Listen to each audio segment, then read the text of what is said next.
আসসালামু আলাইকুম এভরিওয়ান। আজকে আপনাদের সাথে শেয়ার করব সন্ধ্যার জন্য একটি মজাদার নাস্তা। দেরি না করে শুরু করা যাক। এখানে আমি নিয়েছি পেঁয়াজ কুচি, ধনিয়া পাতা কুচি, টমেটো কুচি। এখানে আপনারা চাইলে কাঁচামরিচ কুচিও ইউজ করতে পারেন। এবার আমি এখানে দিব পরিমাণ মতো লবণ, শুকনো মরিচের গুঁড়ো, ধনিয়া গুঁড়ো, গরম মশলা গুঁড়ো, সামান্য পরিমাণ জিরা গুঁড়ো আর 1 প্যাকেট ম্যাজিক মশলা। এবার আমি সবগুলোকে ভালোভাবে মেখে নেব। এবার দিয়ে দিলাম 2টো ডিম। এবার সবগুলোকে একসাথে ভালোভাবে মিক্স করে নেব। এবার অন্যদিকে আমি একটা ডো তৈরি করে নিব। এখানে আমি 2 কাপ পরিমাণ ময়দা নিয়েছি। এর মধ্যে দিয়ে দিলাম পরিমাণ মতো লবণ। এখানে আমি দিয়ে দিলাম পরিমাণ মতো মরিচ গুঁড়ো, ধনিয়া গুঁড়ো, জিরা গুঁড়ো ও সামান্য পরিমাণ গরম মশলা গুঁড়ো। এবার আমি সবগুলোকে ভালোভাবে মিক্স করে নেব। এবার এখানে আমি 3 চামচ পরিমাণ কর্নফ্লাওয়ার অ্যাড করেছি। এবার এটাকে ভালোভাবে মিক্স করে নেব। এবার এর মধ্যে অল্প অল্প করে পানি দিয়ে আমি একটা ব্যাটার তৈরি করে নেব। ব্যাটারটা ঠিক এইরকম হতে হবে, একদম বেশি পাতলাও না, একদম বেশি ভারীও না। এবার আমরা একটা প্যানের মধ্যে পরিমাণ মতো তেল দিয়ে বাসায় যেভাবে ডিম ভাজি ঠিক সেইভাবে ডিমটাকে ভেজে নেব। এইবার ডিমটাকে এইরকম স্লাইস করে কেটে নিচ্ছি।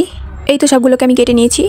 এবার একটা প্যানে পরিমাণ মতো তেল দিয়ে গরম করে নিয়ে প্রতিটা ডিমের স্লাইসকে ভালোভাবে এই ব্যাটারটার সাথে মিশিয়ে এবার আমি তেলে ছেড়ে দিব। একটা একটা করে সবগুলো স্লাইসকে এইভাবে আমি তেলে ছেড়ে দিয়েছি। এবার আমি সবগুলোকে উল্টে ভালোভাবে ভেজে নেব। অফ ক্যামেরায় আমি সবগুলোকে ভালোভাবে ভেজে নিয়েছি। এটা খেতে মাশাআল্লাহ অনেক বেশি টেস্ট। সবাই একদিন সন্ধ্যার নাস্তায় এটা বানিয়ে খেয়ে দেখবেন। আল্লাহ হাফেজ।